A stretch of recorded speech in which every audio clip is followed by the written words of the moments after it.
आज हमारे साथ है गिरिडीह के प्रसिद्ध अधिवक्ता जिला गिरिडीह बार एसोसिएशन के अध्यक्ष प्रकाश साय जी। आज मैं सुष्मिता गुड़िया आज उनसे नए कानून, पुलिस अनुसंधान, अधिवक्ताओं के हित में किए जा रहे कार्यों को लेकर कुछ विशेष बातचीत करूंगी। सर, सबसे पहले आपको 9 वर्ष की बहुत बहुत बधाई। धन्यवाद, आपको भी जी। और देवभूमि न्यूज चैनल के गिरिडीह के शास्त्री नगर कार्यालय में सर का बहुत बहुत स्वागत है, जिन्होंने देवभूमि न्यूज चैनल को इतना समय दिया, इसके लिए सर को बहुत बहुत धन्यवाद। देश में नए कानून लागू हो चुके हैं, इसके लिए कितने तैयार आपके अधिवक्ता संघ हैं और क्या अधिवक्ताओं के लिए कुछ प्रशिक्षण देने की बार व्यवस्था कर रहा है?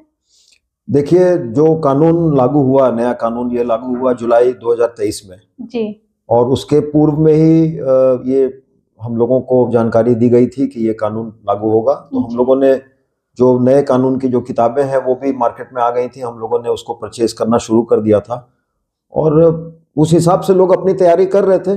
कुछ समय तो लगेगा, चाहे वो जजेस हों या एडवोकेट्स हों, समय लगेगा समझने में, चूंकि इतना पुराना हमारा इंडियन पिनल कोड या सीआरपीसी या एविडेंस एक्ट था, ये तीनों कानून अब नए रूप में आए हैं तो इनको समझने में कुछ समय लगेगा। जहां तक प्रशिक्षण का सवाल है तो समय समय पर स्टेट बार काउंसिल, अलग अलग स्टेट्स के जो स्टेट बार काउंसिल हैं वो इस पर एक वर्कशॉप ऑर्गेनाइज करते हैं जिसमें लॉयर्स को बताया जाता है उसके बारे में, नए कानून के बारे में। तो ये प्रशिक्षण चल रहा है और समय लगेगा, लेकिन धीरे धीरे लोग इसके आदी हो जाएंगे तो दिक्कत नहीं होगी फिर। जी। नए कानून के तहत 3 साल में न्याय सुनिश्चित होगा, इसके लिए न्यायाधीशों की संख्या हमारे देश में पर्याप्त है और पुलिस अधिकारियों की भी संख्या पर्याप्त है, जिससे सारे मुकदमों का अनुसंधान समय पर पूरा हो जाता है। इसके लिए आप क्या कहेंगे? देखिए, जो जजेस की संख्या है वो मेरे विचार से जो नंबर ऑफ केसेस जो पेंडिंग है हमारे देश में उसके हिसाब से पर्याप्त बिल्कुल नहीं है जी। इस मुद्दे पर माननीय उच्चतम न्यायालय ने कई बार चिंता जताई है कि कैसे केसेस के पेंडेंसी को कम किया जाए, और इसी बात को ध्यान में रखते हुए अब आप देखेंगे कि लोक अदालत जो है वो पहले जितना होता था उससे अधिक लोक अदालत को ऑर्गेनाइज किया जा रहा है। उसका मकसद ये है कि जो छोटे मोटे केसेस हैं या जो कंपाउंडेबल केसेस हैं, सुलह योग्य जो केसेस होते हैं, उनको लोक अदालत में समाप्त किया जाए। खास करके जो मैट्रिमोनियल केसेस होते हैं और चेक बाउंस के केसेस होते हैं और भी कई सारे केसेस हैं जिसमें कंपाउंड हो जाता है या दीवानी मुकदमे हैं, तो इससे न्यायपालिका के ऊपर जो बोझ है वो कम हो रहा है। तो ये इसकी हम लोग स्वागत करते हैं। ये जो लोक अदालत समय समय पर हो रहा है, पूरे देश में हो रहा है, नेशनल लोक अदालत भी होता है, स्टेट अलग अलग डिस्ट्रिक्ट लेवल पर भी लोक अदालत होता है, तो इससे बोझ घटेगा केसेस का। लेकिन जजेस की संख्या पर्याप्त नहीं है, चाहे वो उच्च न्यायालय हो, हाई कोर्ट हो या सुप्रीम कोर्ट हो या डिस्ट्रिक्ट कोर्ट हो, कहीं पर भी जजों की कई सारी रिक्तियां हैं पदों में, उनको पूरा करने की आवश्यकता है। जी सर, जैसा कि आपने कहा कि चेक बाउंस वाले होने वाले जो मामले आ रहे हैं उसके बारे में आप हमारे दर्शकों को थोड़ा विस्तार से बताएं, क्योंकि आज के समय में ये एक आम समस्या बनते जा रही है। इसके लिए आप दर्शकों को थोड़ा जागरूक करें अपने स्तर से।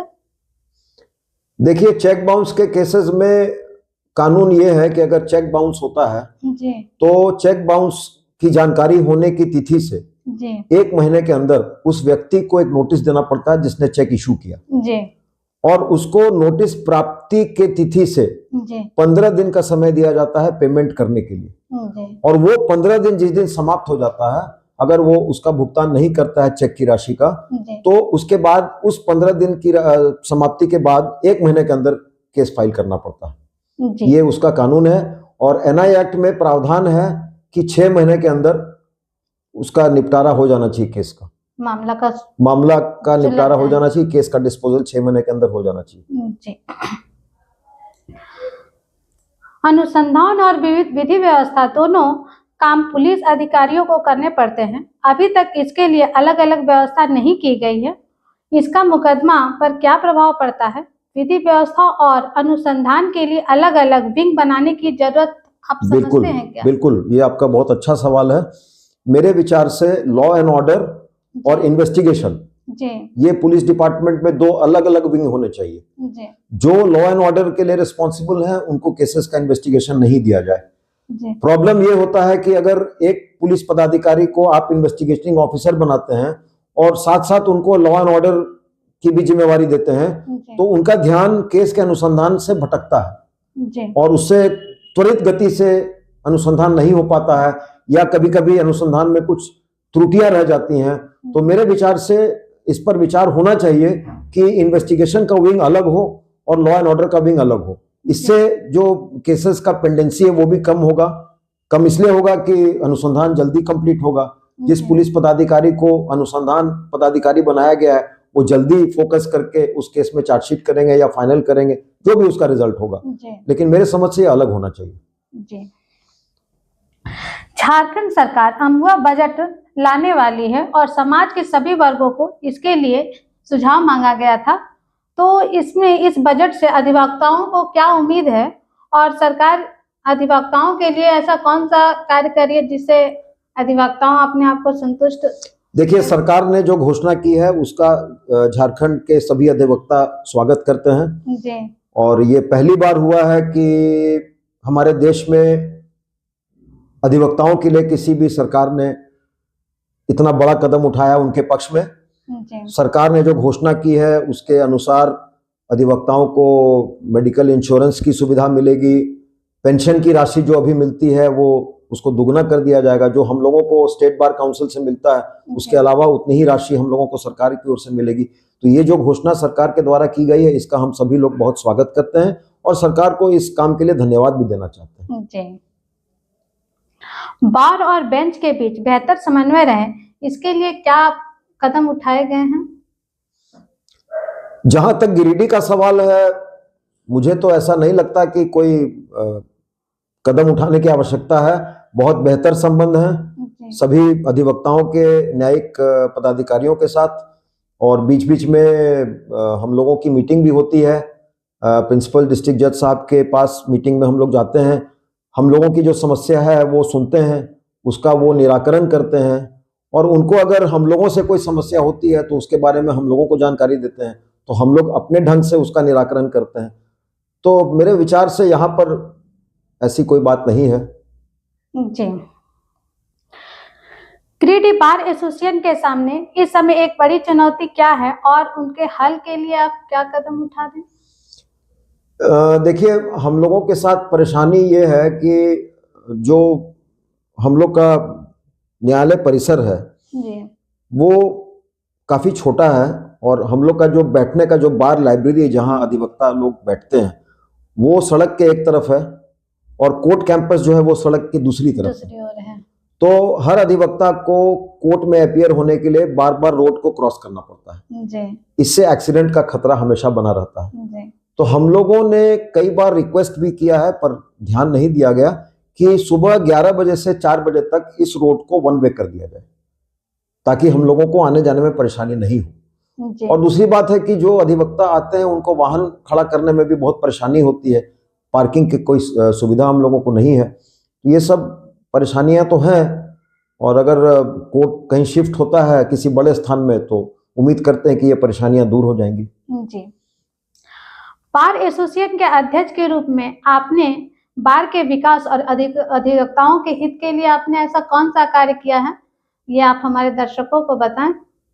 देखिए, मैं जब पहली बार अध्यक्ष बना था 2012 में जी तो उस समय माननीय राज्यसभा सांसद संजीव कुमार जी थे जो एक अधिवक्ता भी थे जी और अभी जो माननीय मंत्री जी हैं सुदीप कुमार जी, उनसे मैंने रिक्वेस्ट किया था कि माननीय सांसद महोदय से मिलकर कहा जाए कि वो एक हम लोग को बड़ा जनरेटर उपलब्ध करा दें बार लाइब्रेरी के लिए। तो माननीय मंत्री सुदीप कुमार सोनू जी ने उस समय मेरी मुलाकात करवाई थी संजीव कुमार जी से। मैंने उनसे निवेदन किया और उसके बाद 15 दिनों के अंदर हम लोगों को एक बड़ा जनरेटर 35 kVA का उपलब्ध कराया गया जो अभी भी हम लोग के काफी काम आ रहा है। उसके बाद इस बार जब मैं चुनाव जीता तो मैंने दिनेश यादव जी से निवेदन किया था कि मुझे अन्नपूर्णा देवी जी से मिलवा दीजिए। मैं चाहता हूं कि हमारे अधिवक्ताओं को एक एम्बुलेंस मिले उनके लिए, उनके परिवार के सदस्यों के लिए, क्योंकि कोविड के दौरान कई अधिवक्ताओं ने अपनी जान गंवाई जी और उस समय आप लोगों ने भी देखा होगा कि एम्बुलेंस की बहुत कमी थी। जी जी तो मुझे ऐसा उस समय महसूस हुआ कि एक एम्बुलेंस होना चाहिए। हमारे कई अधिवक्ता भी, उनका भी देहांत हुआ कोविड के कारण, तो मुझे ऐसा महसूस हुआ कि एक एम्बुलेंस हम लोगों का होना चाहिए, जिससे किसी एडवोकेट को अगर इमरजेंसी में कोई जरूरत पड़े या उसके फैमिली मेंबर को, तो मैंने इसी ख्याल से उनसे निवेदन किया और उन्होंने तुरंत सैंक्शन किया और वो हम लोगों को अभी एम्बुलेंस मिल गया है, जो काफी काम आता है हम लोगों के लिए।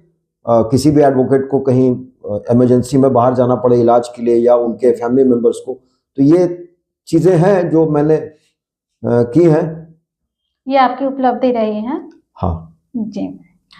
डिजिटल अदालतों और ई फाइलिंग जैसे नए तकनीकी बदलावों को आप कैसे देखेंगे? बहुत पॉजिटिव रूप में मैं देखता हूँ, अच्छा है, होना चाहिए। जी।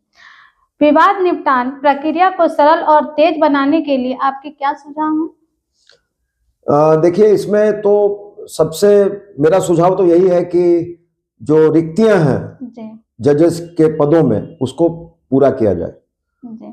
और कुछ रिस्पॉन्सिबिलिटी एडवोकेट्स की भी होती है, वो भी अनावश्यक टाइम नहीं लें। जब कोर्ट बुलाया तो अपने आर्गुमेंट को करें या विटनेस आए तो उसको क्रॉस एग्जामिन करें। मतलब मैं ये कहना चाहता हूं कि अननेसेसरली डेट एडवोकेट्स नहीं लें। कोर्ट के साथ एक अच्छा कोऑर्डिनेशन हो, तभी केसेस का डिस्पोजल समय पर होगा और जो पेंडेंसी है केसेस की हमारे देश में वो घटेगी। जी। अधिवक्ताओं की राजनीतिक में दिलचस्पी रही है, ये आम बात है, तो सर आपकी भी क्या राजनीतिक में दिलचस्पी है? और नहीं, मेरी कोई दिलचस्पी राजनीति में नहीं है। तो आगे आप इस क्षेत्र में जाना भी पसंद नहीं करेंगे? नहीं, मैं नहीं पसंद करता हूँ। ठीक है सर। अपनी पारिवारिक पृष्ठभूमि और अपने शिक्षा के बारे में हमारे दर्शकों को कुछ बताएं।